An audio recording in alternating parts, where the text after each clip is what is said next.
Good morning. I call this meeting of the Public Accounts Committee to order. This morning we have the Auditor General's office with us. Last week we met with them in camera to discuss their November 1st report. Would like to remind everyone to place their phones on silent. And we'll begin with introductions, starting with Mr. McKay.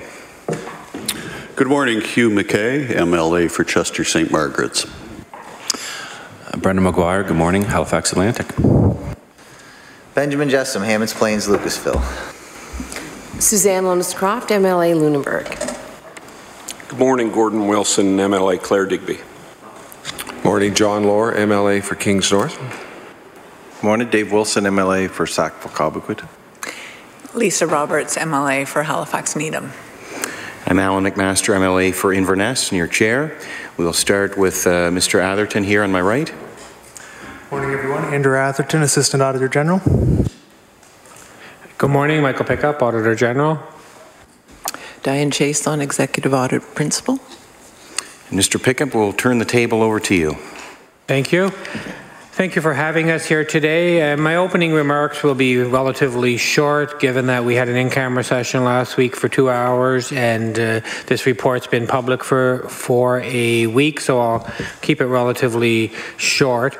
I want to thank the folks with me here today who have done all this work to get us to this point and to produce these reports as a tool to help you in your role of holding the government accountable. I want to also thank the many people back in the office who worked on these 4 reports. I think it just about touched all 35 people back in the office in some form or other. So thanks to those folks who may be listening in today to hear your interest in the work that they have done as well. Also, I want to thank the folks in the public service. And normally I just sort of give a blanket thank you, but I think in this case I should give a special thank you to the people at Environment, given that this was our first Environment report and most of the work happened at Environment, to a lesser extent at Finance, but mainly at the Department of Environment. So certainly would extend thanks to them for their cooperation. And I never want to lose sight of the fact that, you know, while audit can be a challenging role, where we ended up on all 4 of these audits are a place where the Department of Environment agreed with everything we had to say. So we're not here today to debate the nature of the findings and whether they're true or false or whether the department agrees or disagrees. The department agrees with everything that is in those reports and have agreed to the recommendations as well. So I think that's a credit to the leadership there for agreeing with and planning to act upon our recommendations. Just a couple key highlights to warm us up here as a reminder. On the environmental assessment audit, that audit shows that there's work to be done to make sure that the terms and conditions are set well and that monitoring is in fact happening and is working.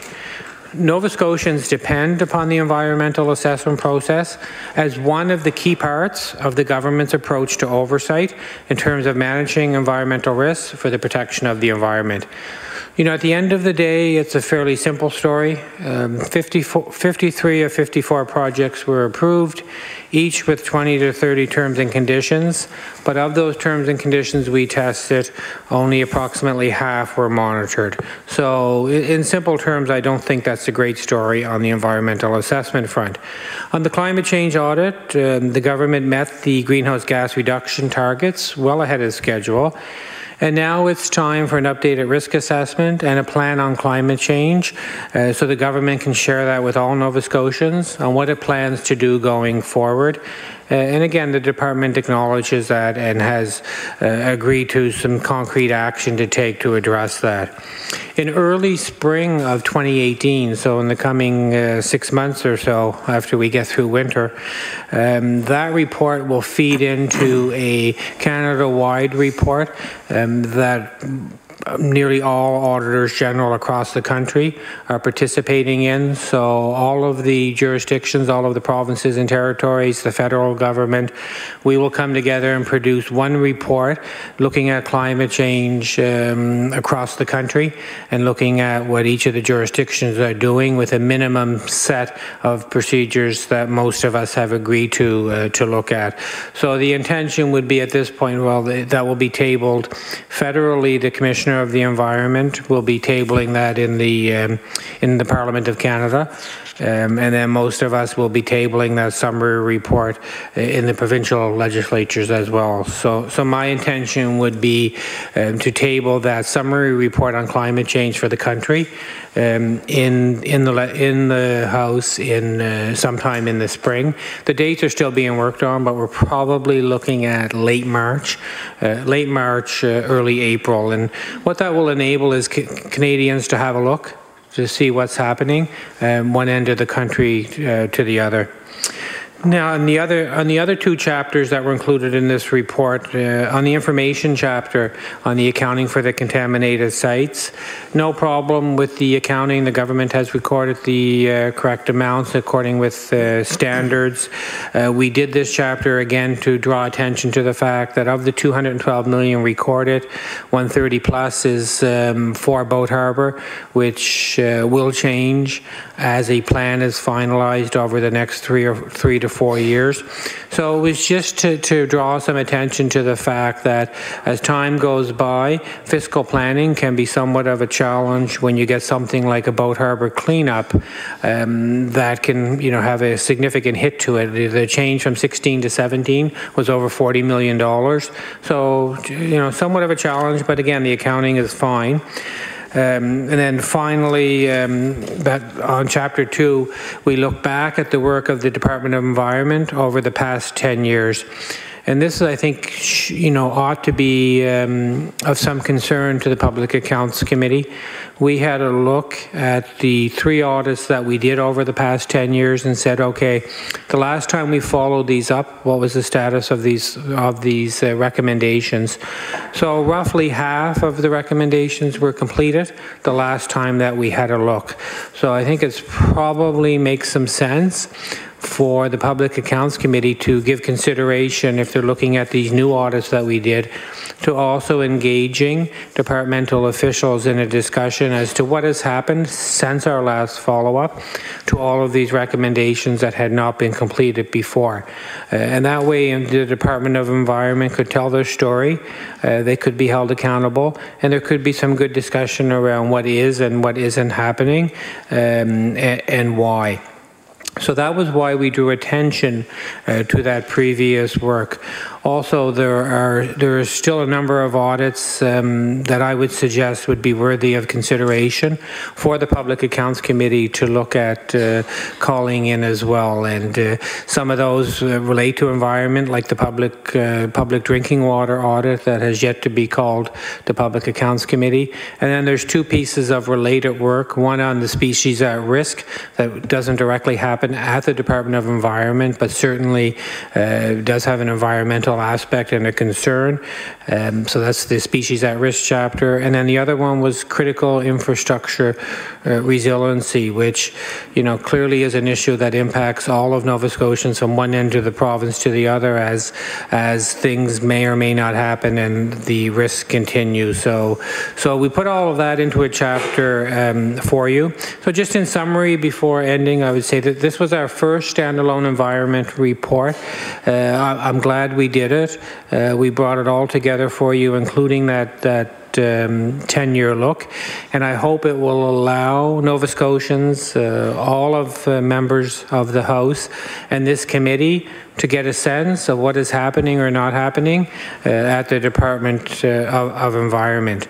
Clearly, to me, the Department of Environment and its work needs the attention of members of the House and of this committee to hold the government accountable for the results and when it will address the shortcomings on a go-forward basis. I believe, with all due respect, on behalf of all Nova Scotians who elect members to the House, that the results of these audits show that the Department of Environment needs the attention of Public Accounts Committee as it holds the government accountable. So those were the concluding comments I had on the opening. Thank you, Mr. Pickup. We'll start with Mr. Lohr of the PC Caucus for 20 minutes. Thank you, Mr. Pickup, and I guess I would say on behalf of all Nova Scotians, your work to audit the Department of Environment is deeply appreciated, and I think that you could say that Nova Scotians have a lot of trust in the Department of Environment and very high expectations of the Department of Environment, and you've highlighted some very serious concerns about the work of the Department of Environment. So I don't know if I was in grade 3 and getting a report card. I don't know if this would be a pass or a fail back when in the days when that actually happened in our educational system. So.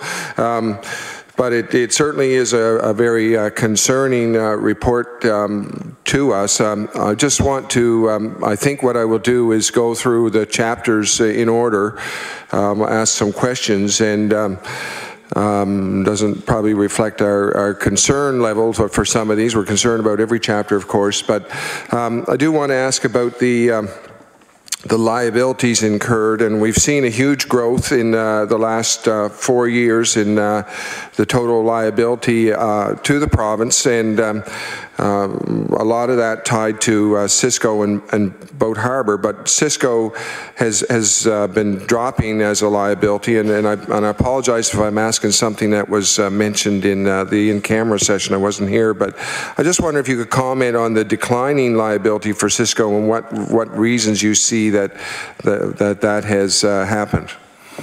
Mr. Pickup. Sure. So as part of the public accounts audit that we do, separate from this environmental report, we look at those liabilities on an annual basis to say, one, is it big enough? Two, is it too big?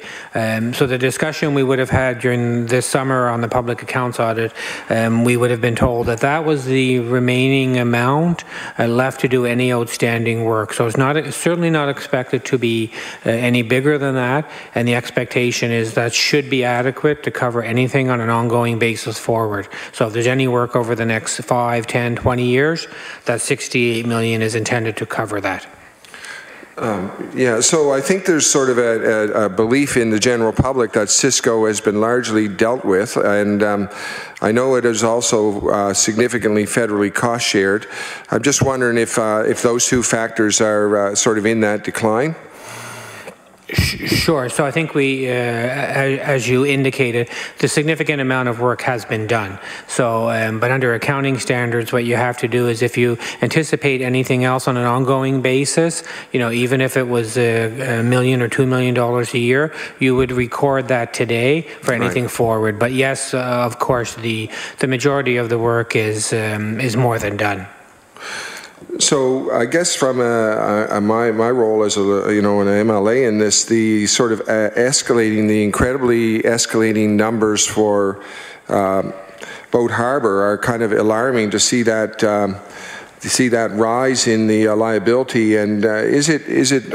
I mean, maybe you can talk about some of the factors that have led to that almost 900% increase, or more than 900% increase over 4 years, and where do you see that number going? Like, do you see that number increasing, or?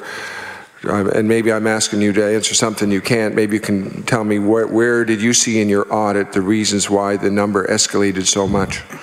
Sure. So a couple of points, and why we draw attention to that is absolutely what you're indicating. So the number has gone from 88 to 130 million over a 1-year period from 2016 to 2017.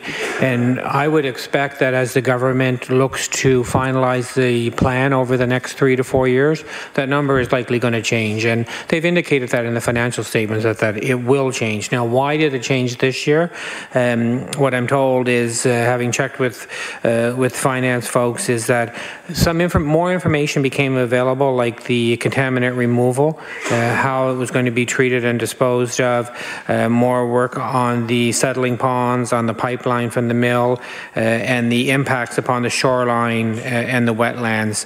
So project management and consulting costs to date include the design, the oversight, compliance, and monitoring costs. But absolutely why we're raising this is, you know, the number isn't known as to what this is going to be, or we would then be having a discussion around why that isn't recorded.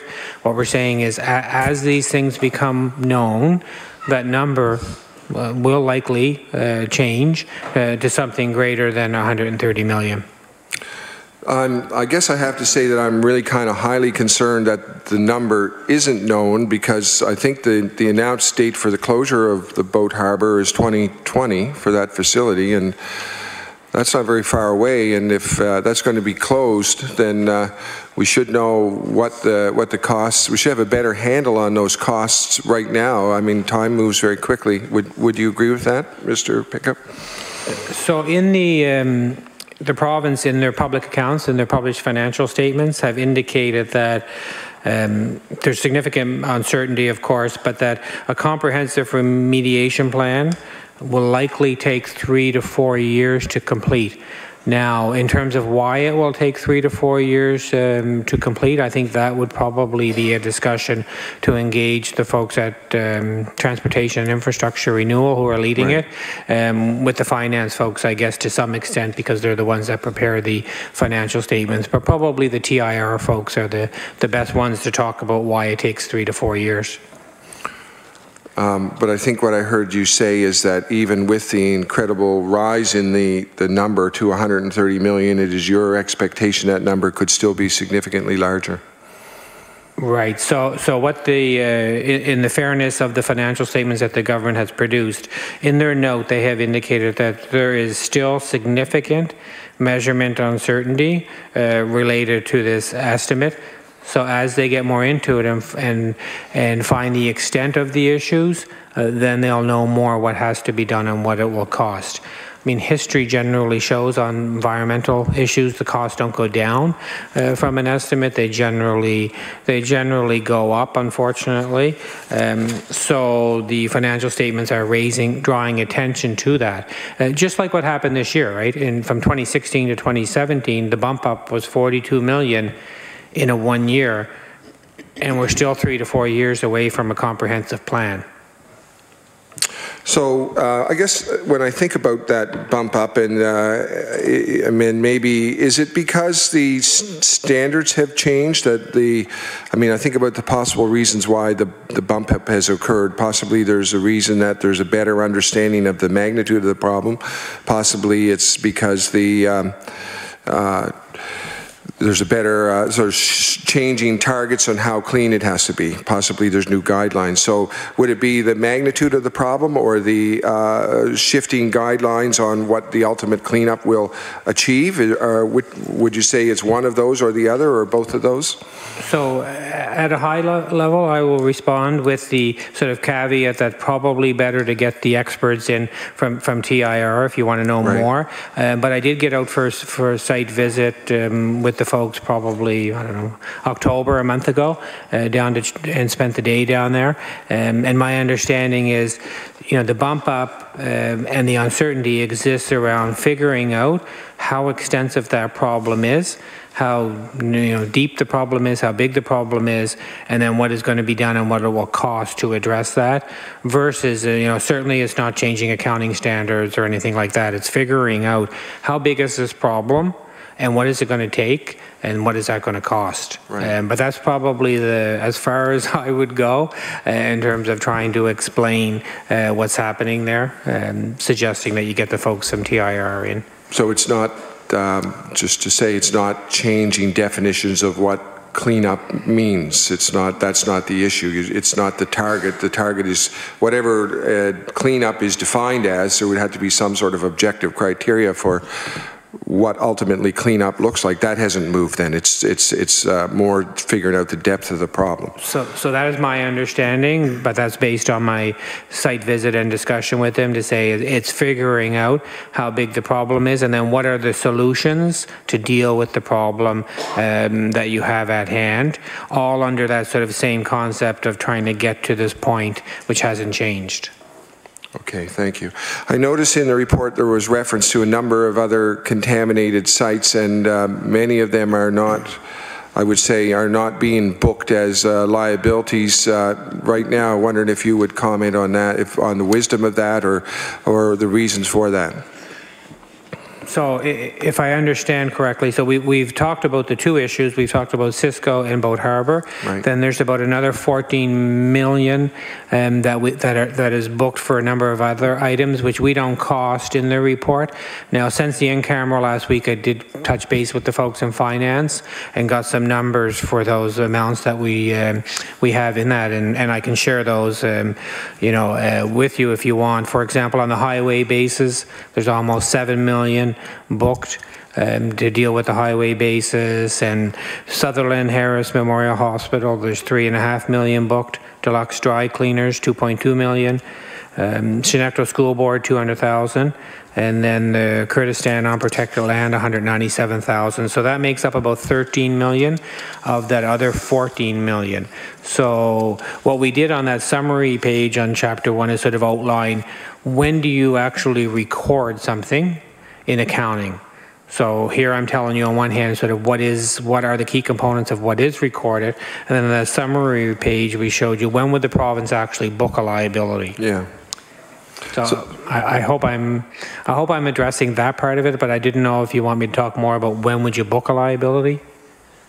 I guess what I wanted you to talk about was the fact that we know there are a number, and those ones, and there would be other contaminated sites that are not booked at all around the province. And I just wondering if you would, I know from my days in insurance, we had in the insurance industry a line called IBNR, incurred but not recorded, right? So the insurance industry was creating a liability for the ones we didn't know about yet.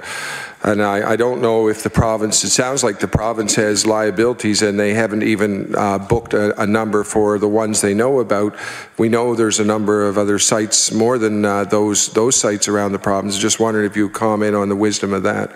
Sure. So the first thing I would say is, we're comfortable with the accounting. So the accounting meets the standards. But just in simple terms, you use that term sort of liability, which has a significant accounting concept. So if I draw your attention to if you have the chapter highlight page for Chapter 1, right. We've summarized in that middle box called recording and accounting. So the province only has a liability.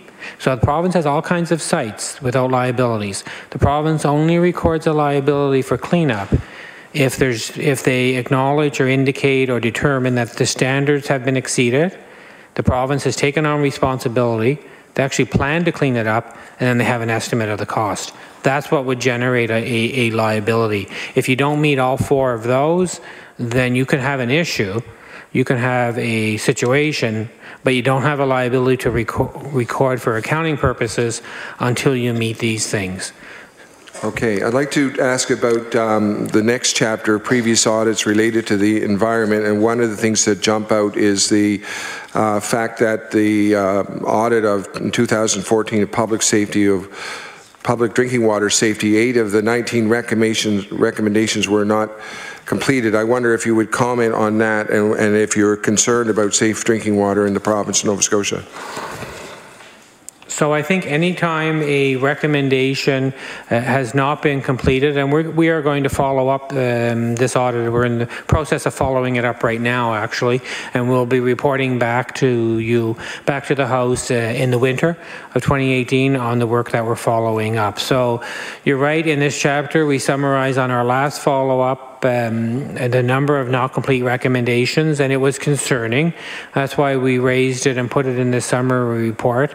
And when you look at what the underlying risk is around the recommendations that are not complete, I think it is an issue. Now, you will get better information, I think more up-to-date information from us in the winter when we come back with the most recent follow-up of this. This was a snapshot from the last time. But yes, anytime a recommendation has not been completed, there's an underlying risk that remains because of that. So I know that the Canadian sort of poster child for water disasters is Walkerton, and would you say that the province of Nova Scotia has some vulnerability in the fact that we are not dealing with these previous audit requirements? Was there an indication that we're vulnerable to that type of event, or there's vulnerability because of the lack of follow-up on these audit requirements? I think what I would stick to is the specifics of the recommendation. So if we look at like 5.17, where we said the Department of Environment should review the quality assurance process and implement changes. So that's making sure that you have the quality control in place over the processes that you have. When we looked in February of this year, that was not yet complete. When you don't have something like that in place, you run a risk. So it goes back to the objectives of the program to say, if you're not completing some of these key areas, then you run the risk of not meeting your objectives. If part of your objectives are, protection of public drinking water, then the more of these things you have as not complete, the more risk that you are running. So I know in recommendation 5.9 in the report to inconsistencies, in several cases facilities did not provide any follow-up evidence that water testing requirements were being met, and the department had agreed to implement compliance monitoring by January of 2015. I mean, is that an issue that Nova Scotians should be worried about, or that you're worried about? So, as soon as we make a recommendation and a department agrees, that says something right away. That says, we've hit an important issue. The department acknowledges that something has to be done. If it's not done, those risks certainly continue. So when we come back in the winter with an updated report, including on this audit here, and we'll have a good look to see, are these things still complete or not complete? Well, it will then, I think, give you an opportunity to look at engaging in a discussion with the Department of Environment to say, how then, are you mitigating or managing the underlying risk that is associated with that recommendation? Okay, well, thank you. I guess I would like to go on to Chapter 3, Climate Change Management, and certainly recognize that it's very positive that we've met our greenhouse gas emissions targets, but very concerned that the climate change risk assessments that were done in 2005 have not been updated since 2005. I wonder if you want to comment on that. Sure. So we indicated that most of the actions that were in the climate change plan have moved along to the point where it's time to have an updated climate action plan, including a number of things have changed in terms of government policy and what they're planning on doing.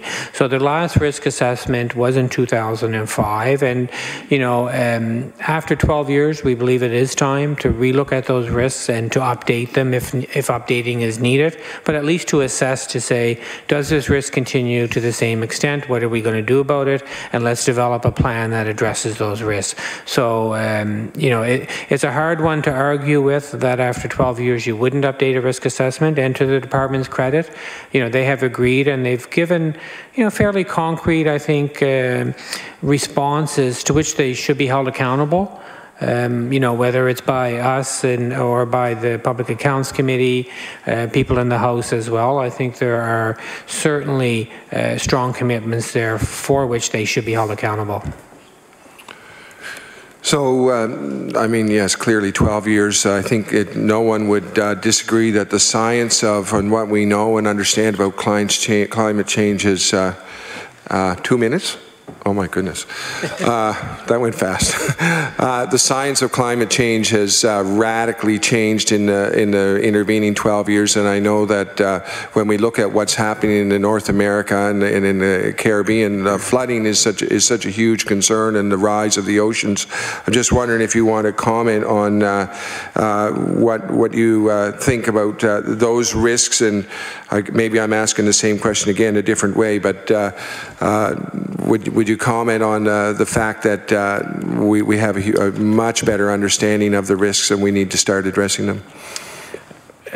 two comments I would make on that. One is we've addressed this issue to some extent in the Critical Infrastructure Resiliency chapter. Now that sounds like a very long title for an audit, but we did address in there that climate change risks have not necessarily been assessed in looking at the potential impacts upon critical pieces of infrastructure. And some of the examples that we gave were, for example, the connector between New Brunswick and Nova Scotia, the Canso Causeway. And I note that critical infrastructure chapter has not been called before the Public Accounts Committee, although we reported it in November of 2016.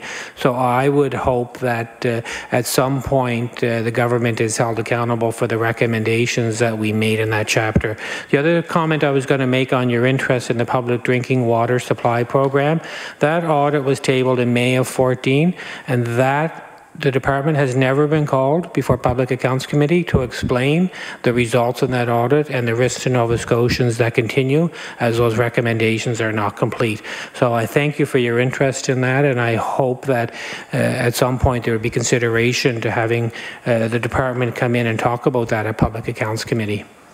Thank you. Right to the second. We'll move to the NDP Caucus and Ms. Roberts. Thank you very much. I'm just going to pick up briefly on the discussion around the public drinking water audit. I went back and looked at the department's response at the time of the audit, and many of the recommendations that are currently not complete were accepted by them at the time, and they set targets for completing the actions recommended by the auditor.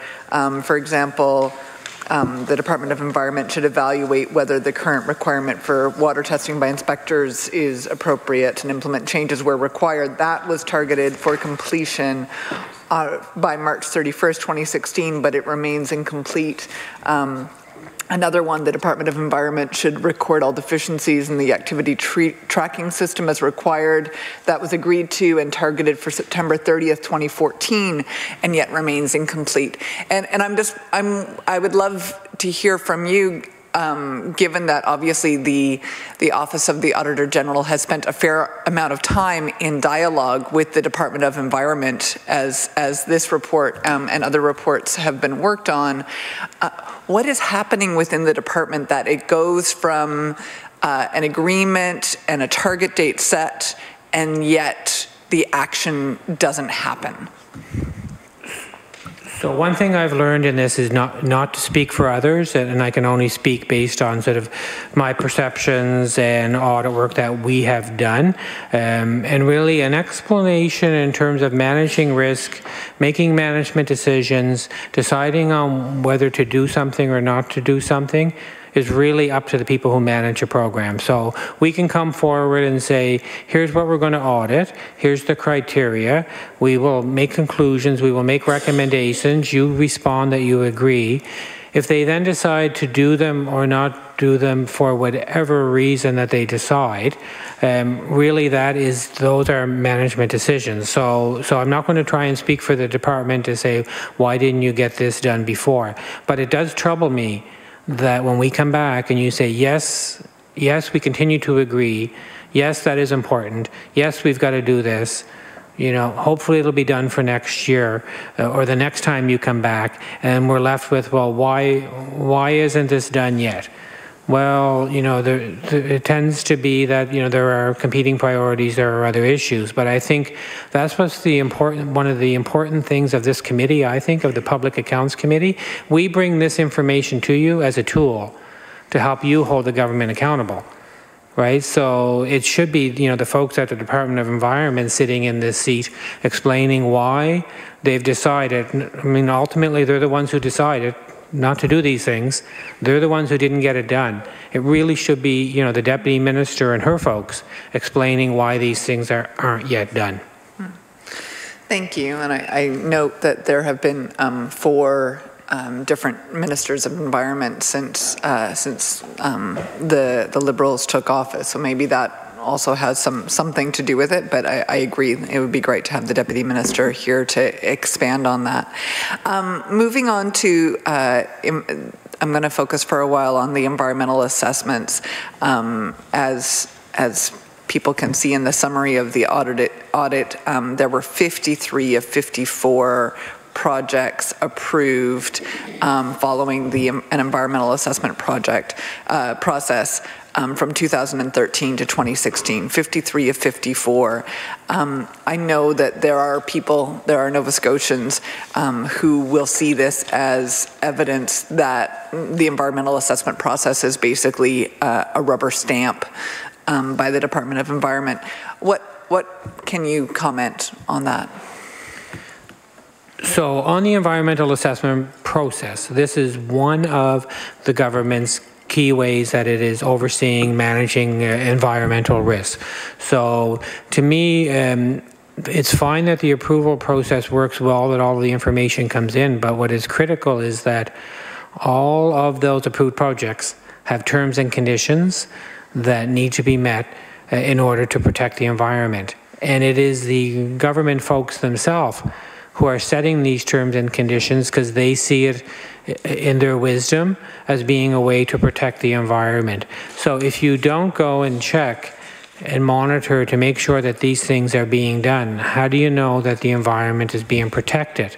If this was a discussion around, one project getting approved, 2 terms and conditions not being checked, I think that would be a different discussion than 53 of 54 getting approved with terms and conditions, half the ones we looked at not being monitored.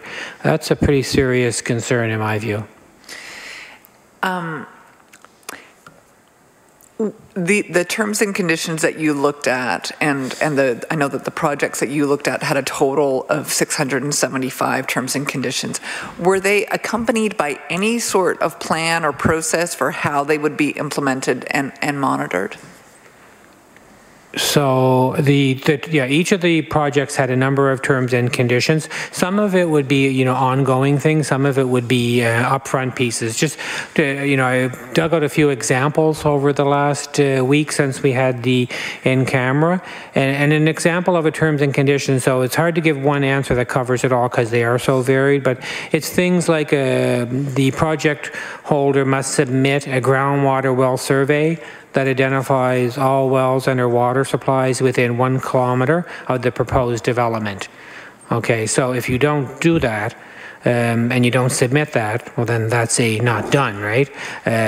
So this goes back to some of the details we found in the audit to say, if you're not entering those terms and conditions and the projects into the systems, and if you're not things aren't getting kicked out in terms of reminders and indicators of things you need to follow up, well, then you can see with this many terms and conditions, nobody's keeping track of that on the side of their desk on a piece of paper, right? I mean, this all has to be systems generated and driven. But so the terms and conditions, to go back to sort of the heart of what you're asking about, the terms and conditions, they really do vary. But I did go and dig out a number of them, of the examples of things that we didn't find that were being monitored, and that the well water one, the groundwater well survey one, was just one example that I wanted to share with you. I assume that the department does not advertise to project proponents that that they're not actually tracking the terms and conditions, and that there, in fact, is not department resources allocated to monitoring, tracking, making sure that they're in a system and so forth. What is the message to project operators in terms of what will happen if they do not meet a term and condition? For example, can an operator be fined, or can a project be shut down? Or is that the promise, or is that the intent? So we didn't address the tail end of this, if you will, in terms of what will happen. So maybe, and it may vary. So I won't speculate in terms of what is sort of the triage, if you will, of terms and conditions, and what non-compliance with the terms and conditions would result in an action that could range from sort of A to Z, if you will. I do want to indicate, though, that something you may find interesting that we indicated in the audit is that in some cases, the department is not sitting down with the project owners to make sure that they know what the terms and conditions are and that they understand the terms and conditions that they have to meet. So we did find examples of that not happening. So very much at the front end, I don't think anybody wants a system where the terms and conditions are not met, you have to take action, or you don't know they're not met and something bad happens to the environment. The whole point of this system that we have and the way the government has designed it is these terms and conditions are meant so that if you do it, you can do your project, you can go ahead and do your business, do what you have to do, and you protect the environment while you do it by meeting the terms and conditions. So it shouldn't get to a point of what happens with non-compliance, what happens with not knowing. We shouldn't be in this situation to start with. And I think the audit addresses a number of things that will prevent, one, what you're indicating in terms of the non-compliance, but also I think, the fact that maybe nobody will know there's no non-compliance and that somewhere down the road we end up with an issue, an environmental issue, and we say, oh, well, that wouldn't have happened if the terms and conditions were being met and were being monitored. Where the terms and conditions were tracked and met, so approximately the other 50%. How satisfied were you with the robustness of how the compliance was assessed? So we were able to conclude that where they did assess the terms and conditions, we were satisfied that they reasonably met what we would have thought they would have done. However, on that, we still had a point to say, where you have set terms and conditions and you know they are being monitored, you know they have been met, you haven't assessed to see if they're actually working to address the underlying risk. So the example I would give, let's say for example, no construction during the month of February, animal breeding in that area. And the company shows we did no construction in the month of February, fine, we met the term and condition. We would still expect an evaluation to say, okay, did that actually work? So did the animals reproduce? Oh, no, they didn't, or yes, they did. So it's also assessing to see if terms and conditions work, because this is not, it's not as simple as accounting. It's environmental things, and the department with their science base would set terms and conditions that they think are going to work. But the only way you know that if they're actually working to achieve what you want them to achieve is by assessing to see if they met the objective. And that wasn't happening as well. Given the department's track record in terms of implementing recommendations, and given, I note in the audit that the department did an internal review in 2015 and found that only 75 of 276 environmental assessment approvals issued between 89 and 2015 have been recorded in the tracking system. So they have been aware of these issues, and the issues have not been addressed. Would you agree that the time has come to consider a greater degree of independent oversight when it comes to decisions made by the department? For example, in Ontario, they have an independent environmental commissioner, because clearly we can't rely constantly on the Office of the Auditor General to be doing this kind of comprehensive look back. So in terms of the design of the programs and approaches that are very much policy decisions, those are really, I would leave to government, and those are really government decisions as to what they want to do. I would note, though, that you talk about accountability and oversight. There are a number of things that exist now in terms of accountability and oversight that I'm not sure that are working as well as they should. And with all due respect, one of the indicators I would indicate is to say that in February of this year, we did a follow-up report. Right? We came to the committee and told the Public Accounts Committee that, only half of these recommendations for public drinking water were implemented. There was no action to bring Department of Environment in to talk about this stuff. So I would say there are accountability tools in place that I'm not sure are happening as well as they should right now. I say that with all due respect. Thank you. I think that's a fair point. Given that 53 of 54 projects were approved between 2013 and 2016, I think it's reasonable for people to ask what project was not approved and why. And I have looked that up. I shouldn't say I. The folks next to me have looked that up over the last week, and that is publicly available. And the one that wasn't approved was in Bedford, for the expansion of an existing soil treatment facility. and that decision date was September 2015, and more information is available on the department's website. Okay, thank you. Okay. Moving to climate change management briefly. A key element in the Environment Department's 2014 plan, adaptation plan, involved collaborating with 5 other departments and the Office of Planning on Priorities. However, you found that at the time of the audit, only 2 departments still had representatives. Were you given a reason why only 2 departments still had representatives, and what did that mean in terms of the actual work of that group? We'll move to Ms. Chason. When we looked at this, it was staff within those departments may have left that department or had moved to a new position. So it was just sort of movement that happened in those departments. So it wasn't anything to do with the process or anything like that. It was just things that happened within their staff. Okay, thank you. Sorry, I would just add to that. I think that I don't find that acceptable, right? That, I mean, fine, people moved. I mean, things still need to get done. People move all the time.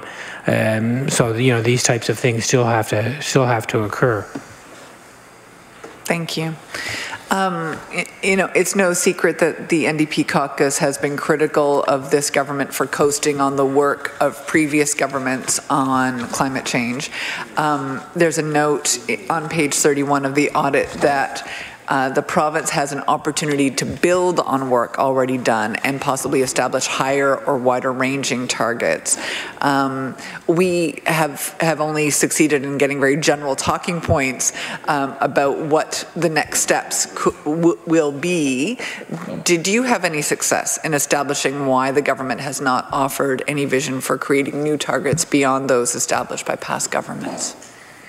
So I wouldn't have anything to add beyond what is in the report. I do note that in their response, they indicate that 2018 is the timing to address that recommendation on updating plans and publicly sharing them. So 2018 is only 2 months away. So presumably, even if it's April 1st, you know, without speaking for them, I would hope that they will soon be in a position to be able to talk about that, given 2018 is near. I'm not sure if this is in the audit or not, or if there's a recommendation related to this, but, you know, would you think it appropriate that there be some annual reporting on the province's progress when it comes to addressing climate change? And I would like to also see an annual accounting for costs that can be associated to climate change. I mean, for example, some significant budget items that were unanticipated in the last fiscal year were related to the Sydney floods, for example.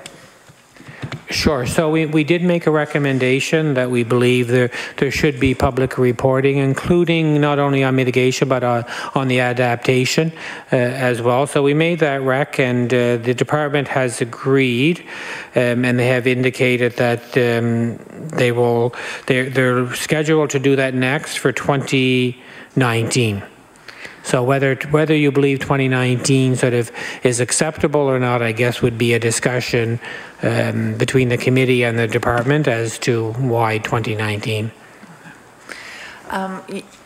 It's noted in the audit that 2 departments responsible for ongoing actions related to climate change did not know if they were on track or not to achieve 2020 targets. That's the Department of Transportation and Infrastructure Renewal, which does not know whether they're on track to reduce energy consumption by 30% for all government buildings built before 2001. And the Department of Energy does not know whether they're on track to improve energy efficiency in the province by 20%. Was there ever any effort made to develop a method within those departments for measuring progress towards these goals? Did you find that? So what we were, and part of why we point those out as examples is to demonstrate the need for public reporting so that that discussion is happening and that people can then hold their government accountable to say, yeah, okay, I get that, I don't get that, I want more information on that, I don't understand that, I would like you to focus more on that. And I think that was the point. So we put some context around what the department told us in terms of why these things were slipping, but these were meant to be examples so that people could ask the type of questions that you want to ask to their government. So I wouldn't have anything else to add to those two examples. And did the departments give any indication that they would now make the efforts? I mean, given that we've got a couple of years to go to 2020, or at least to account for where they are? So no, I don't have any information on that, other than indicating that the department, in responding to the recs, have agreed or have indicated to do publicly reporting on the updated plans. So it may come across through there. Okay. Thank you very much. Thank you, Ms. Roberts. We'll now move to the Liberal Caucus. Mr. Gordon Wilson. Thank you very much, Mr. Chair, and thank you, Mr. Pickup, and your staff. It's been a good week to go through what you've had here. One thing I've learned, if anything, that the Department of Environment is a very busy and complicated department with a lot of regulatory responsibilities. And I do just want to throw one comment. I know that 2 years ago, I believe there was a major restructuring within that department, and they brought on, I believe, somewhere in the vicinity of 130 new staff to look after compliance and enforcement work with a lot of other branches that were there, and I'm sure that that certainly has been a task that not only was responsible for Nova Scotians and for better effective delivery, but one that was a distraction too. Of the 4 chapters, I would like to just sort of start with the chapter 4 with environmental assessments. Actually, no, I'll just back up just for a second. I have a quick question, although I don't know if you can answer it quickly. And I've been intrigued as part of all of your reports that you bring forward. Can you briefly go through the steps from the date that you would have started a review with the department on something like this to the finish date, and how long it took you, and so when you actually started this and when you've actually finished it, and what back and forth you would have had in a summary? And I don't mean to distract my questions by asking that, but I'm always intrigued about how you actually operate, and I've never asked that question. Okay, so sure. So I'm going to ask Mr. Atherton to explain sort of the front end part of your question. I'm going to answer the sort of tail end part of your question to my extent of involvement at the end at reporting, for example. So at the end, when we have reports drafted and we engage in discussion with the senior folks, I would have been over, I guess, twice in this case. It depends on the audits and it depends on what the findings are, but we'll talk about environment here to be specific. So I would have been over twice at the reporting end to meet with the deputy and some of her staff to talk about the findings and the recommendations and what was going forward. And I would have met with the minister as well in this case once at the reporting end to talk about the findings in the report and my concern, and to take any questions. Now before that, I'll roll over to Mr. Atherton to give you, maybe if we talk about the chapter 4 and 3. Sure. Mr. Atherton. All right, I'll try not to take too long to cover what's a fairly long process. So we start with, once we've decided where we want to do an audit, we go through a fairly extensive survey process where we're collecting a lot of information on the department. We get in touch with them. We have initial meetings to figure out some of the more detailed information. We use websites, etc. So that's a back and forth process between my staff and the folks in the department. We then develop an audit plan, excuse me, which gets cleared within our office. That's the objectives and criteria, the measuring sticks, I guess you could say, that we're going to use in the audit to come to our conclusions. Once we have that audit plan settled within our office, it gets cleared with the auditee, so with management at the department. Auditing standards require that we get sign-off on the criteria that we're going to use, that management is okay with those. So we get that sign-off and we move forward with the field work.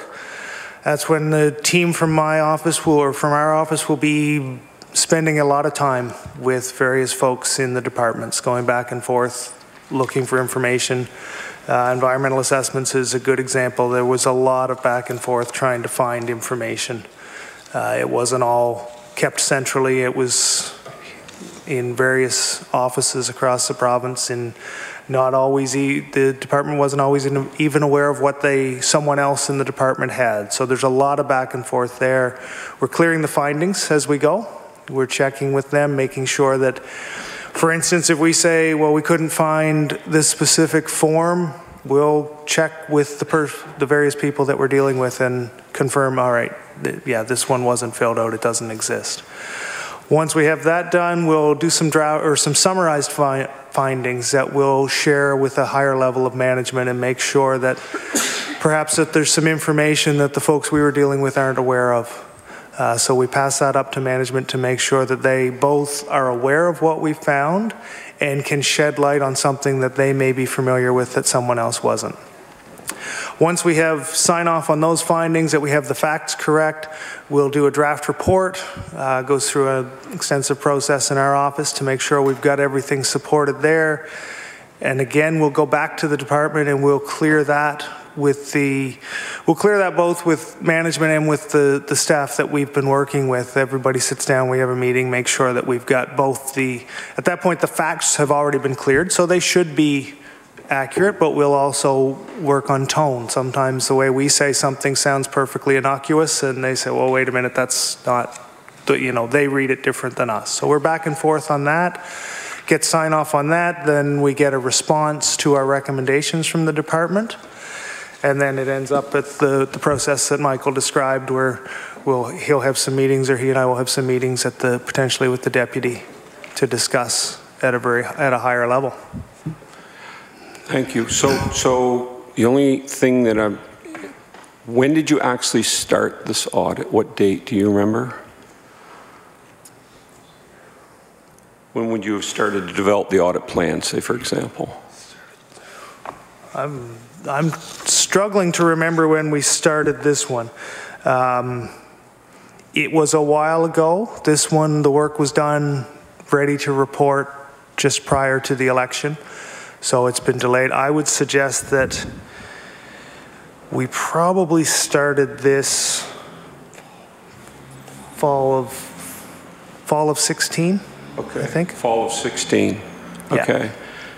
Okay. And when was the conclusion of, I know that when you brought the report forward to us, but do you know roughly when you concluded it? The field work would have wrapped up in the winter of 17. I couldn't put a fine point on it, but somewhere January, February, we would have been wrapping up field work and then going through that whole clearing process into the early spring.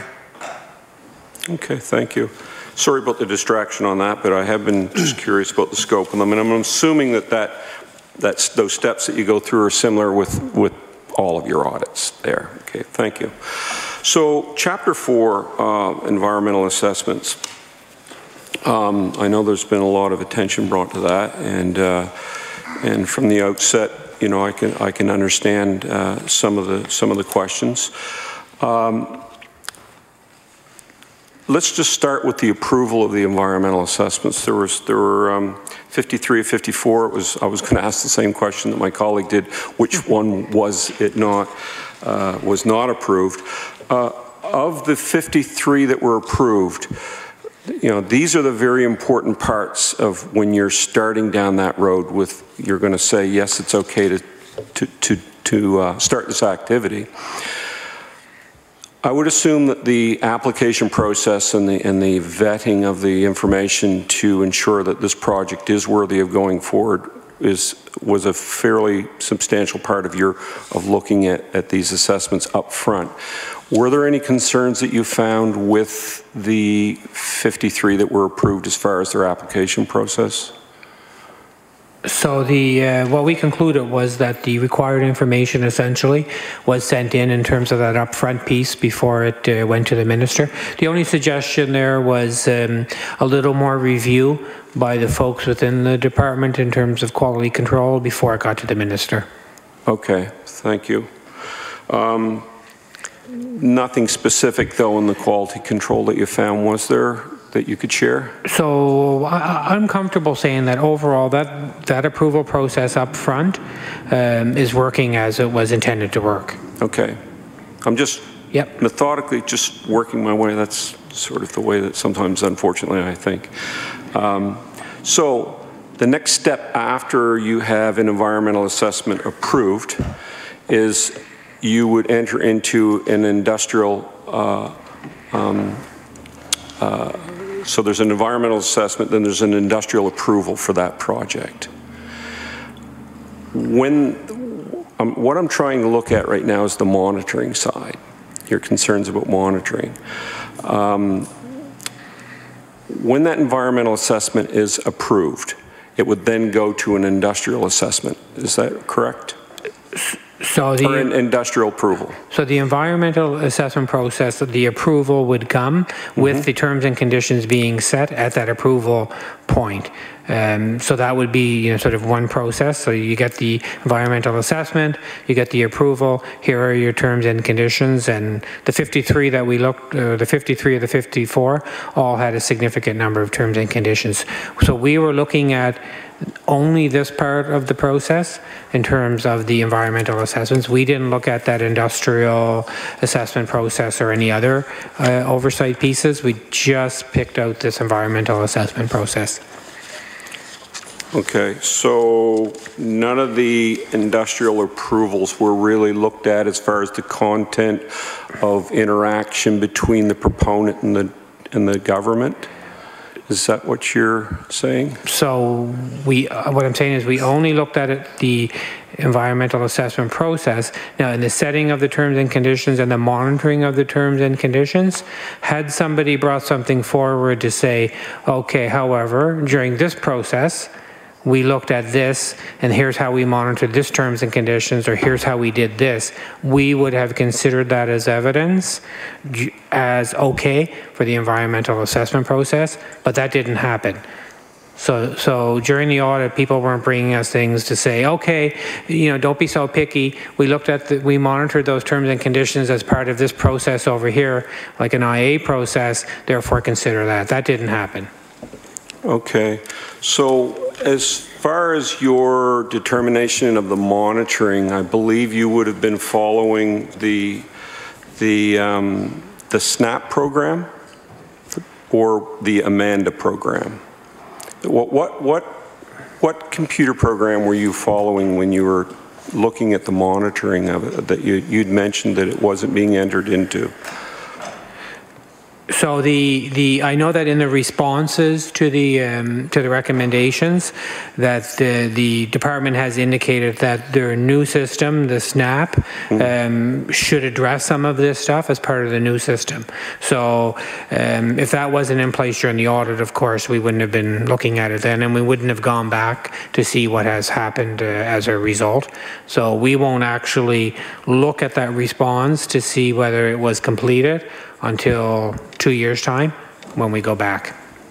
Okay, so the follow-up that you're going to be doing here shortly isn't necessarily on this chapter then? No, the follow-up that we'll be reporting this winter will be on chapters, and my colleagues, the dates always get confusing. So we do an audit, we wait 2 years, then we follow up for 2 years. Right. So when we report in the winter on follow-up, we will be looking at audits from 15 and 14. Okay, I actually got that. 2014 and 15 audits.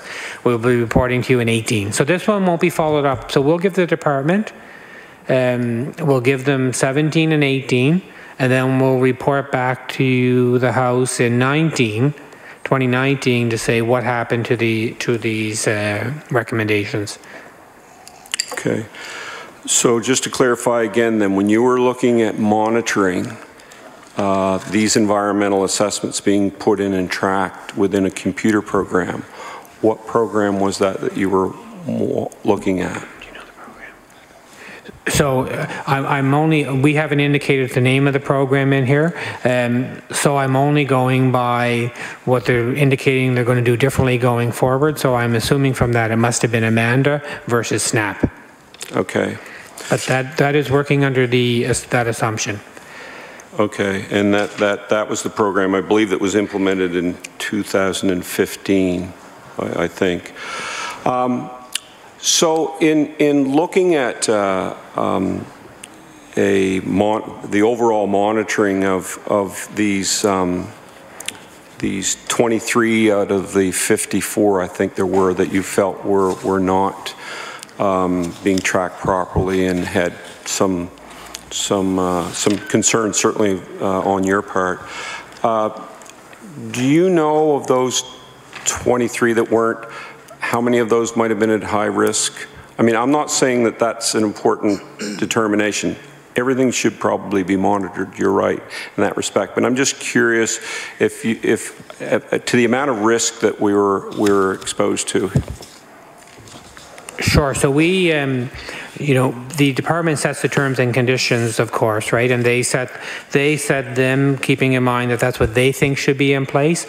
So we were just auditing what the government said was important in terms of managing risk. But I did dig out post last week just some examples of the types of things we were looking at to say what wasn't being monitored, and it was things like groundwater well surveys, looking at wells and water supplies within 1 kilometer of a project. It was things like looking at wildlife surveys, complaint resolution plan, turbine locations, the locations of associated infrastructure, sound modeling and flicker assessments.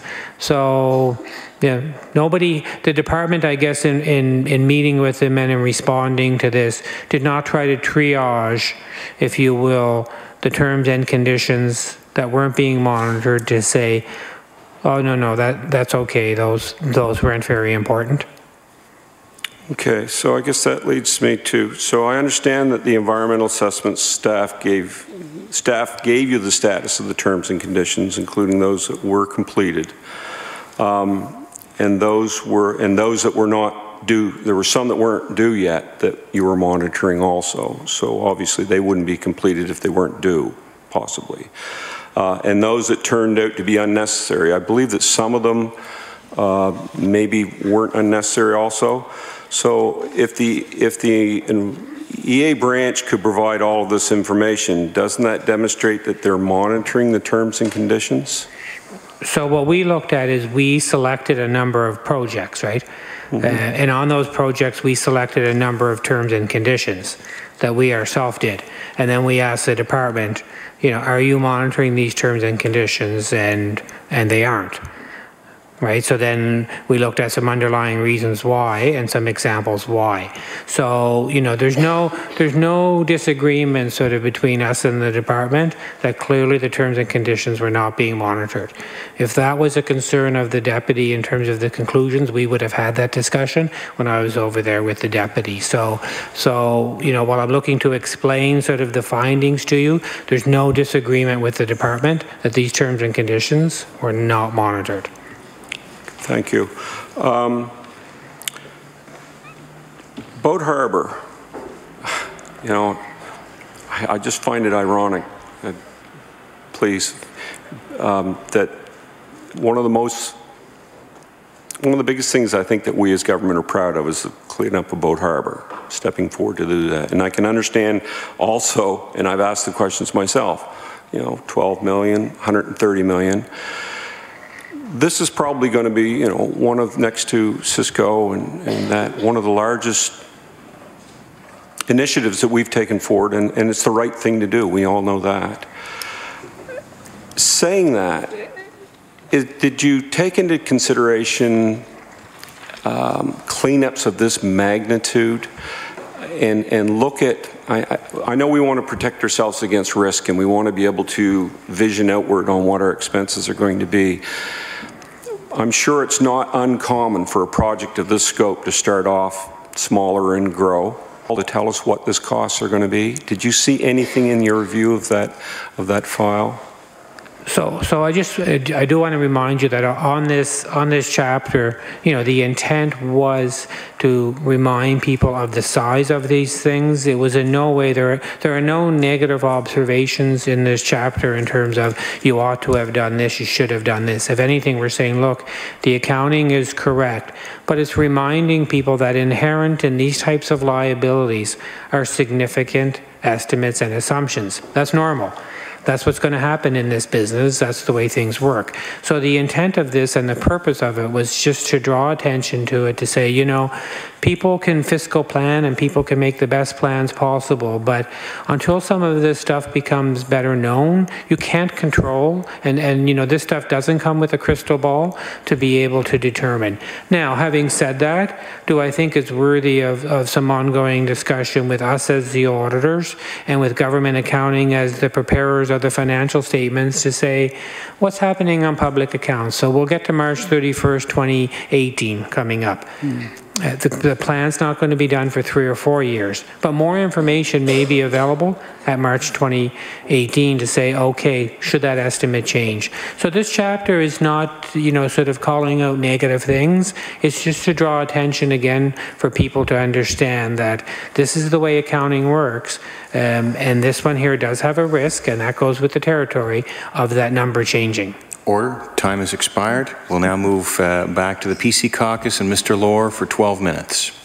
Well, thank you. And I guess I would like to get to the fourth chapter of this too. And I think that the public would be fairly shocked to realize that there's this little oversight in monitoring of terms and conditions. And I think back to the fact that in South Kentville about 1.5 years ago, we had a fire of a construction and demolition site, and it was clear in that fire, which had pretty significant local environmental effects, that the operator had not been meeting the terms and conditions. There was flammable material and plastic in where there shouldn't have been, and it contributed to the extent of the fire. So it's easy to talk about these terms and conditions sort of at a high level, but the fact is that the lack of oversight of these terms and conditions poses a significant risk to the people of Nova Scotia. I wonder if you would comment on that statement. So something I take faith in, obviously, as all of us do, is that the people at Environment, the 350 people or so that work there, they're the ones that are setting these terms and conditions as the people who know. Presumably, they set these terms and conditions for a reason, is to protect environmental risks. So if they are setting these terms and conditions, we are working under the understanding, the acceptance that those are meant for a reason, that they are valuable, and that they are meant to protect the environment. And in fact, it's a key part of the system that the government has in place in terms of the environmental assessment process. So if you're not monitoring to see if those terms and conditions are actually being met and are working, and then assessing to see if they're achieving the objectives, I think that has to be a concern for everybody, given that this is how the whole program is designed. This is the process that is in place. So it has to be a concern if they don't know if the terms and conditions are in fact being met. So you would say, maybe at a theoretical level anyway, that the failure of the Department of Environment to monitor the terms and conditions would put Nova Scotians at some risk, considerable risk? Well, I think if you go to the terms and conditions themselves, and there's 675 terms and conditions on these projects that we looked at, and if you look at the nature of them, some of the examples that I gave, the reason why you have that terms and conditions is to protect an underlying risk. So risks are things that just because you don't check doesn't mean it happened, but you have a control in place, a term and condition, so that you have positive assurance by checking that terms and condition that something bad isn't happening. So you don't know something bad isn't happening until you go and fulfill that terms and condition. So the, so the failure to be monitoring the terms and conditions within the Nova Scotia Department of Environment sort of begs the question of what systems were in place to monitor those terms and conditions. I wonder if you would comment on that. Did you look at that? So if the department had brought forward to say, look, you know, we've monitored that term and condition through this program or that program by this means, by that means. Here is the information. It's not in a, you know, a nice envelope on one desk or in one file on a computer, but we have it here. We would have considered that. That wasn't brought forward because frankly, I don't believe it's being done. And I think that's why we're not in any disagreement with the department. The department has accepted the conclusions in this audit. They've accepted that they're not monitoring the terms and conditions, and they have said they will do better. So there's no disagreement with the department that they aren't doing these things. So it could be seen, and just looking from the outside, there was the failure by the department to put an organized system in place to monitor terms and conditions.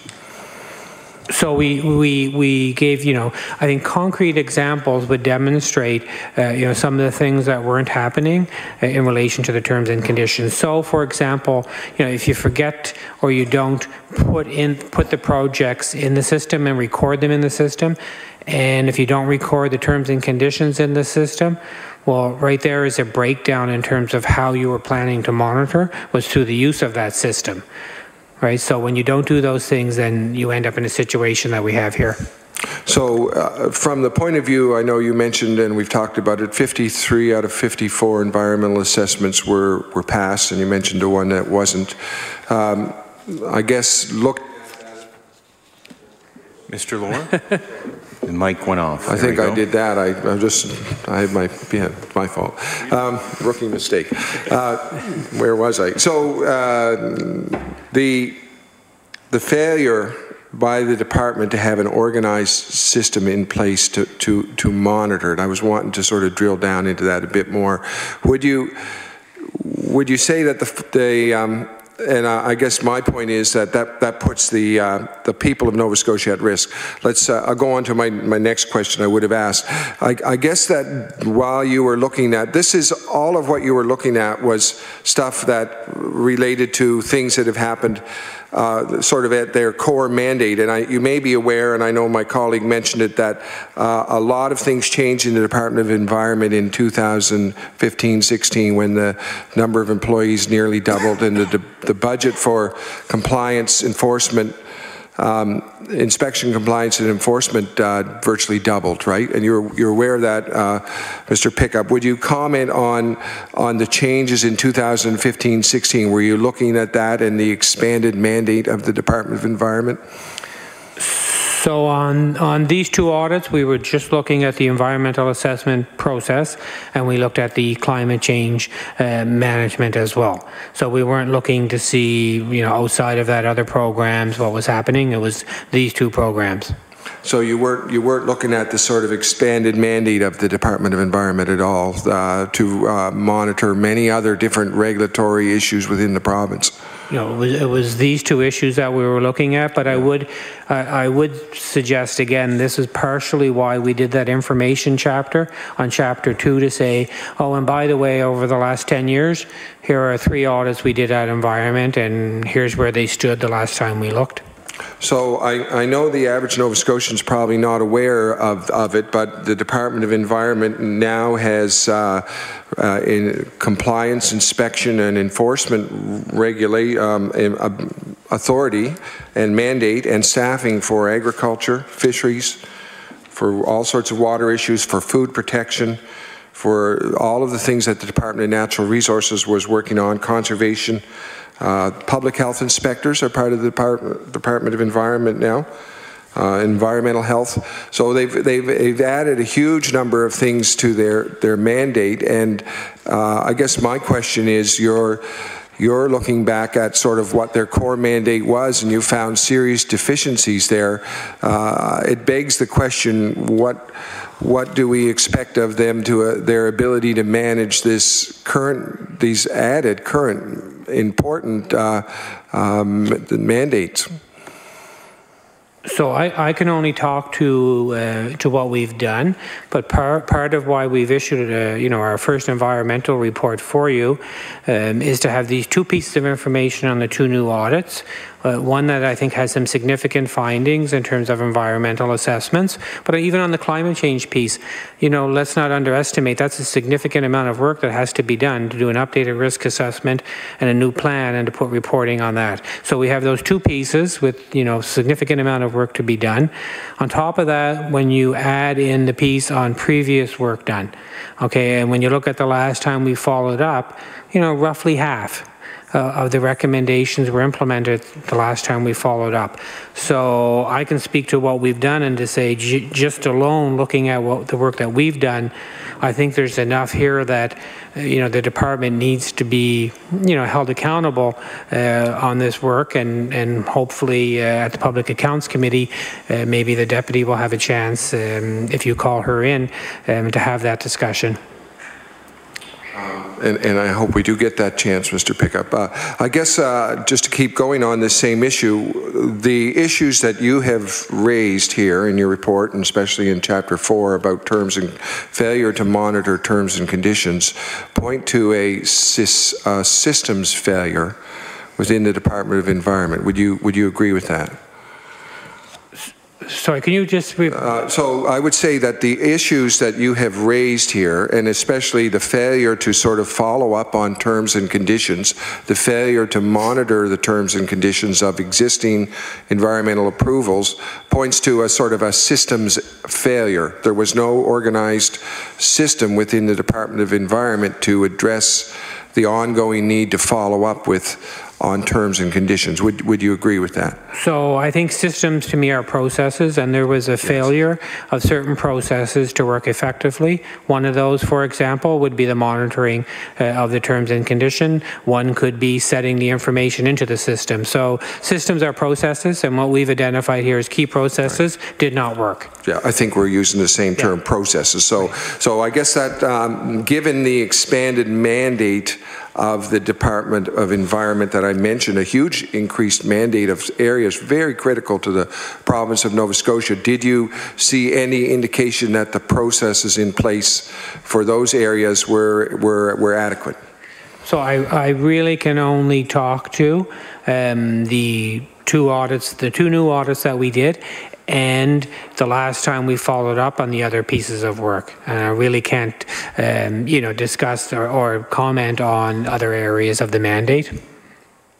But you might say, or I might say, that indications of a lack of organization or process in one area might be indicative of that in other areas.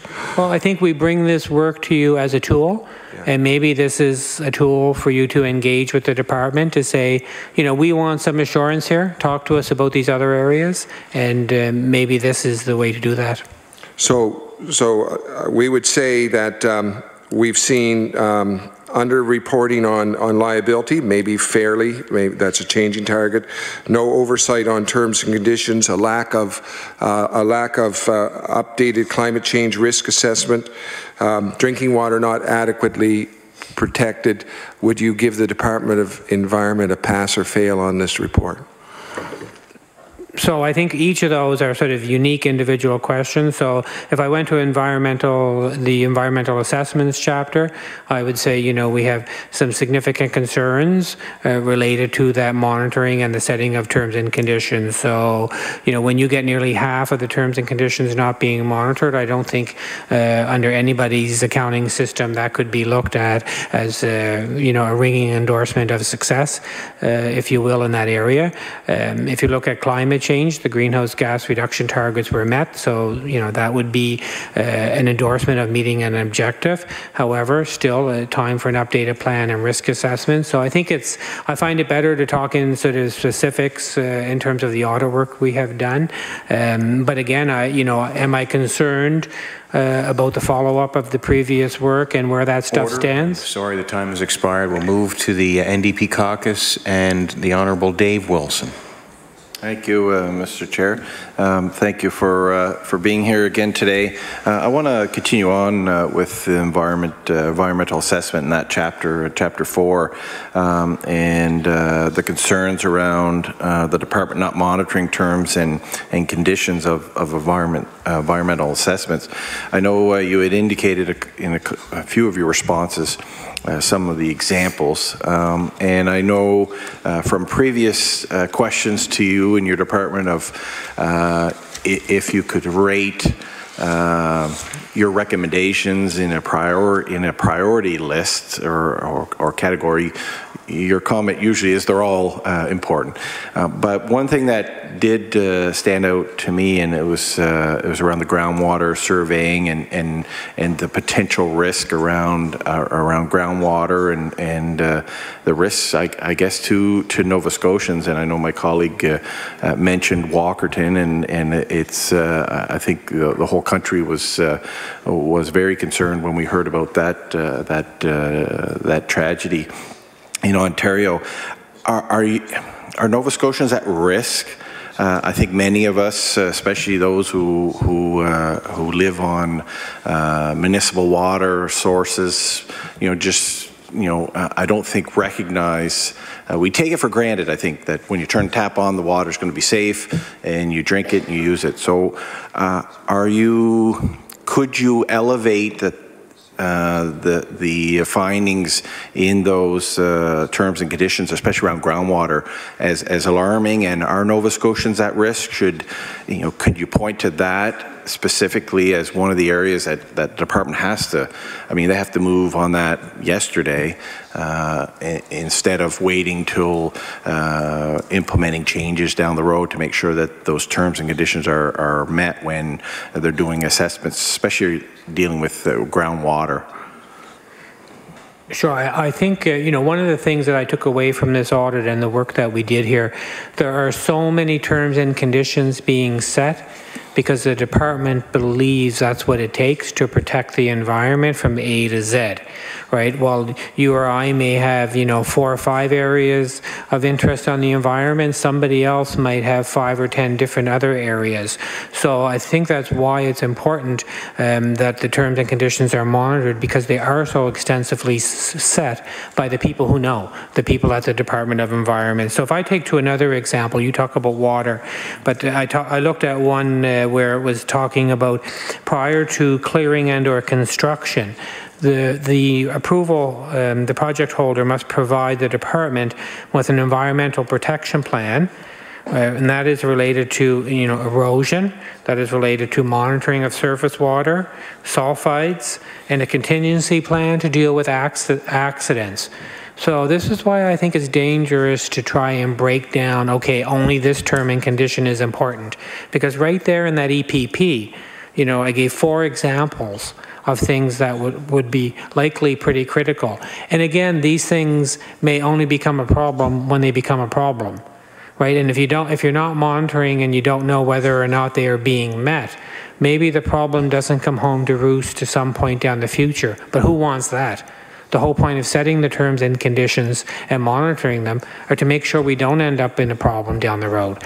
So I think, unless the department would come here and tell you otherwise, I would suggest that all the terms and conditions are important because they relate to various critical aspects of the environment. So, and I know I know part of the role of this committee is to bring forward the departments after the audits, and we try our best to get as many as we can in. Often, I think election cycles kind of play a role in maybe not having as many as we would like. Is there a need for some alternative monitoring program, or who ultimately? The department's required to, they monitor the public and businesses out there. Who's monitoring the government? I appreciate the role this committee has, which deals a lot with the financial kind of impact of the budgets and stuff, but ultimately, is there should there be another level of monitoring? Like, who's monitoring the province? It can't all fall on your shoulders and your department and this committee. I mean, I'm concerned that so many of these terms and conditions have not been monitored or tracked. Any comment on that? You've given me the opportunity, so I'm going to take the opportunity since you've put it out there. I do want to just say, you know, we do this work, we pick the priority areas. We're doing about probably 10 to 12 performance audits a year on key aspects of government, in addition to the financial audit work that we do. So I would suggest that there is already a possibility for accountability that I don't think is happening to the extent that it should. So again, I would say, with all due respect to your comment, the Public Accounts Committee is probably meeting 20-some times a year. We do 10 audits a year. I would expect, therefore, that a big part of the committee work is to hold government accountable for the results of our audit.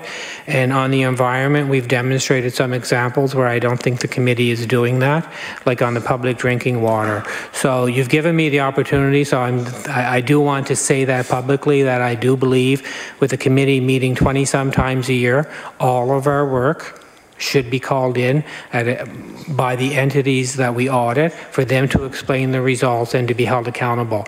So having said that, in terms of additional oversight that may happen at the department through government, I would say really those are discussions for people in the House. Those are discussions for people in government to look at that. I would work sort of in the sandbox that we have and within the environment that we have, and say, you know, I would hope that I would see more of the work we do get called to the committee, and for the folks in government to be held accountable. Because, as you said, you know, I'm bringing you the results only as a tool for you then to hold the people who have to explain the whys and the what happens now and where we go forward. In response to the report, the environment said it implemented a system of notification and approval processing back in February of this year. Were you given any reason why this type of system wasn't in place prior to this, or is it just a response to the audit? So it really was just a response, and we haven't audited the response. We'll go back and, like I said earlier, and look at the response 2 years down the road. But I noted in page 47 of the report, you indicated Nova Scotia Environment has worked to address these issues, but our work found that there are still problems. 4 of the 22 approved projects were examined were not recorded in the tracking system. For 15 of the remaining 18 approvals, the terms and conditions were not added to the tracking system in a way which allowed the inspectors to use the system's futures for monitoring. So these shortcomings are actually part of the new system that is supposed to address the concerns raised in the report. Did the department offer any explanation about the shortcomings of the tracking system, or was it just, no, we just didn't do it, we'll try to do better? I think some of these shortcomings relate to some of the details of what we provided in terms of things that weren't happening. So if you're forgetting to input information into the system, for example, but sort of that dialogue between, you know, were there competing priorities, what else was happening, what might you have been doing, is really better addressed to the Deputy Minister. So with your recommendations, I'm trying to understand why, I mean, we've seen the department agree that they will implement them, but not follow through on it. Would there be a significant cost, and have you done that analysis? Do you provide that with the departments and with your audit of what it would cost the department to implement all the recommendations? Could that be a barrier potentially why the department has been not moving forward with a significant amount of the recommendations? I mean, the decision to implement something and when to implement it is really a management decision, right? So if there are competing priorities, if there are changes within the organization, if there are a host of other things, I think that's a discussion, you know, to engage the deputy with. Now, when we make these recommendations, we try to be sensible. right? If a recommendation is going to cost $35 million to fix something that is the lowest risk possible, that is never going to happen, we're not going to do that. We try to have a discussion, and I think this is part of the reason why 99% of our recommendations are agreed to. Because we sit down, including me with the deputy, to say, look, if you never plan on doing this, if this doesn't make any sense, why would we be making this recommendation? Unless it's really fundamental and it's something that we just feel so strongly about. That doesn't happen. 99% of the cases, they say, yeah, this makes sense. This is a good way for us to manage, and we are going to do it. So then I think it raises your question as to, given that, why isn't it being done? And I think that's why we do this audit work, is to bring this to you to say, okay, we've only given you a piece of this, and I know you're probably frustrated with me for not having those answers, but it really is to bring this to you as that tool to then turn around and hold those folks responsible to say, okay, I want to hear why you have or haven't done something. Is there a need for better legislation? I mean, just looking at the overall conclusion and what you found in the audit, especially with the environmental assessment, is there a need for better education or new legislation? So what we were looking at here is the system that is in place. So what we said is we're auditing this system. What is needed is for this system to operate effectively, right? For these processes to happen. I mean, a lot of things in government are complicated. I don't think this is one of them. Right, doing environmental assessments, fine. Okay, you set terms and conditions, fine. Then you monitor to check to see whether they are happening. So I don't think you need, frankly, I don't think you need legislation to go tell people to monitor the terms and conditions that they themselves have set as being important. Thank you, Mr. Wilson. We will move to the Liberal Caucus. And who is going from the Liberal Caucus? Mr. McKay. Thank you very much, Mr. Chair. And thank you, Auditor General and staff, for being here today. And I think I'd like to continue on some of the points that were just recently brought up here. Certainly, I think within government, certainly I think right down the entire rank here of the PAC, we certainly look at your work as being an opportunity for improvement. We might call it process improvement. I think that was a term that we used to use in the industry that I came out of, as well as many others. That it's an opportunity to increase the efficiency and effectiveness in government. And I guess I'm taken by your comments here that this committee certainly has the possibility of improvement in holding government accountable, and that by working with your office, we have an opportunity to do that. I think one of the challenges there, and we've heard a bit of that today, is that some members of the PAC unfortunately tend to politicize the work of PAC to use it as a means to advance their own agendas, perhaps, rather than the work that we're hearing reported on. And I think we all recognize and we'd all agree that ultimately it's the electorate that holds government accountable, and I think that Nova Scotians recently exercised that right this past spring. However, I think you do make a good point here of the audits that you bring forward to us, and yes, we do meet in 20+ times per year, and there should be opportunities to consider the points that you have brought forward from your audits, and perhaps that we then address those with departmental staff. But and I know that certainly with this government, I know that the ministers take great heed of the comments that are made here, and will be addressing many of those things with the relevant departments. And the chair is probably wondering if I'm going to get around to a question here, but I'm just wondering on your point that that follow-up audits are done, and to what extent and how would you see the process of then holding government accountable or the departments accountable through your follow-up audits? If you could speak to that, please. Sure. So what we do, and if I don't get to it as well as I should, just re-question me. But what we do is we do audits. We wait 2 years, and then we come back and follow up for 2 years. So this audit here, we will wait 17 and 18. We'll be back to follow up to report to you in 19. So in February of this year, and we started this 2 years ago to do a standalone follow-up report. So we do a special report to the House only on follow-up, and we started that after I came in as Auditor General in 14 because of the interest of Public Accounts Committee in follow-up, which I've very much appreciated and engaged in the PAC at that time to determine that we would do a standalone follow-up report to meet the needs of the House and the Public Accounts Committee. So February of this year, we reported on approximately 20 previous performance audits with over 300 recommendations, and we looked at the status of those. I think the good news, and I've written to the Public Accounts Committee and to the government, I think the good news was that it was the highest implementation rate to date in the government. It was 72% of our recommendations were implemented within 2 years. So I do want to say I think that is good progress. I think when I first came here, it was 50% or something like that. So credit to the government, not to our office, to the government, Public Accounts Committee and others.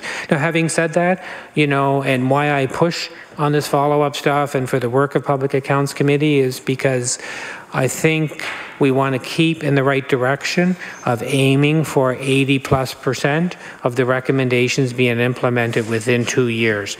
So that is why I'm really trying to keep attention onto this.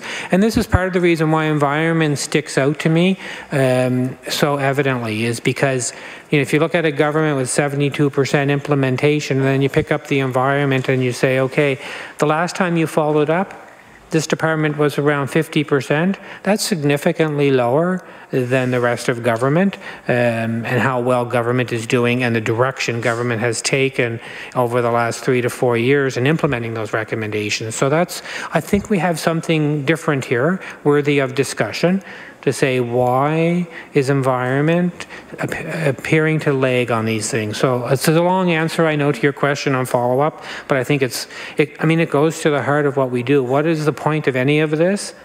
Of making all these recommendations, then being agreed to, us coming here and having a discussion, if the most important thing doesn't happen, and that's implementation of the recommendations. Okay, thank you for that, and certainly I'm glad that you shared some of the good news there as well. And again, this is all part of the process improvement, is to look at where we can increase the percentages, perhaps, and I think the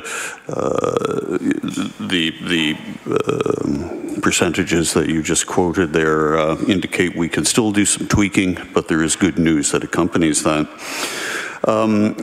We've heard a lot about terms and conditions today. I'm almost thinking that if we cut back and called them T's and C's, we'd save a lot of time here. I've heard the term used so often, but of course, your report, as has been discussed heavily this morning, really addressed the environmental assessment process, and I think we all recognize that the department has used other means for documenting, for monitoring and documenting some of their work. Perhaps there has been there are needs for improvement in the sharing of documentation and how that's tracked, and I think that we've heard that the implementation of the new software, was it called SNAP, did I get that? And perhaps if some of the relevant information that's captured in the industrial approval process is included and shared, that perhaps that percentage of compliance with T's and C's in the environmental process might improve. Well, actually, I'd like your comment on that. If that information is being shared better, do you think that would improve the compliance within the terms and conditions of the environmental assessments?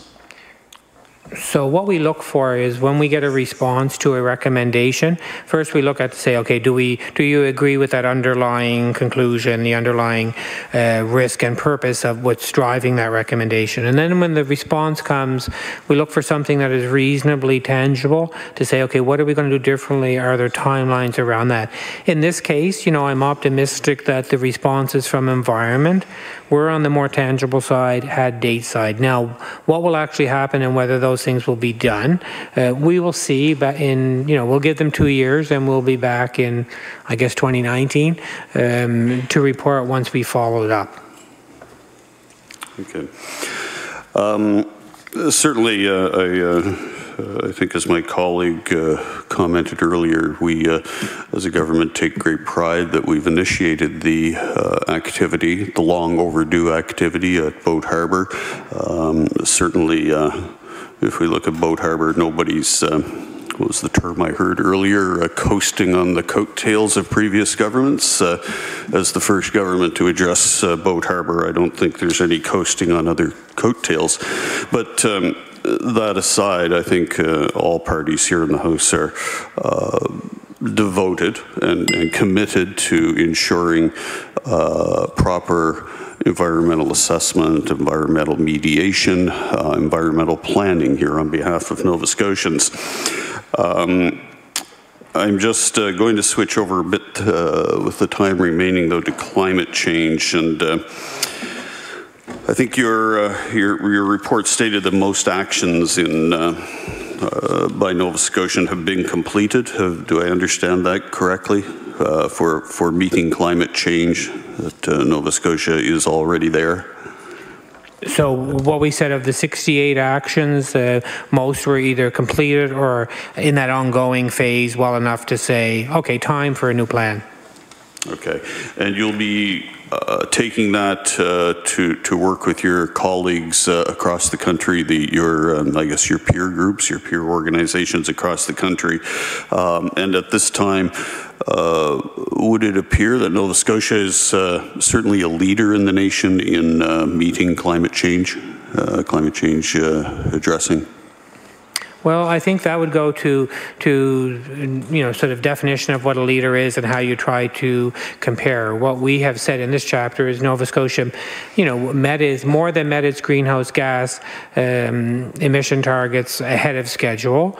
We've also put some other information in there to say, if you want to have a discussion and people want to look at emissions in tons per person, for example, Nova Scotia is somewhere in the middle at about 17 tons per person. Canadian average of 21, a low of just under 10 in Quebec, a high of 60-something out west. So it depends really on what you're looking at, and is varied, but clearly, those reduction targets were more than met and ahead of schedule. Okay, thank you. Again, some of the colleagues on both sides of the House here have mentioned the integration of some of the inspection and enforcement teams from other departments now with the Department of Environment. And I had the opportunity to meet with Department of Environment staff recently, and certainly, and not just from the upper management ranks, but down through the organization, for those involved with inspection and enforcement, they certainly gave me a sense that that they themselves have a better sense of mission and purpose in what they're doing, and that they see that there's less duplication of effort, that there's that they're maximizing the efficiency of resources and so forth. Would you agree that Nova Scotians are benefiting from the integrated team for inspection and enforcement? So we did not audit that.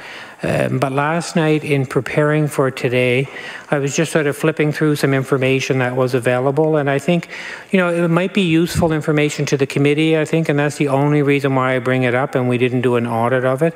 But in August of this year, the employee survey got released in the government, and, I think it's fair to say that the Department of Environment has some areas that you may want to engage with them on. If I look at the senior leadership, You know, this is an employee survey of the department where 87% of people participated. Do I believe that my senior leadership provides clear direction? 25% of people said yes. That's down from 45% 2 years ago. Do I believe senior leadership makes timely decisions? 19% of people said yes, down from 36% 2 years ago. Do I believe that information flows effectively from senior leadership? 22% of people said yes, down from 44% 2 years ago. So I think if you look at the foundation of the department in terms of the senior leadership and what the employee survey shows, probably some things you want to ask the deputy about if the deputy comes in terms of everything that is going on there. And I only pulled that out last night, that this is publicly available. It's on the government website and is listed by department. So I was flipping through that last night in getting ready for today.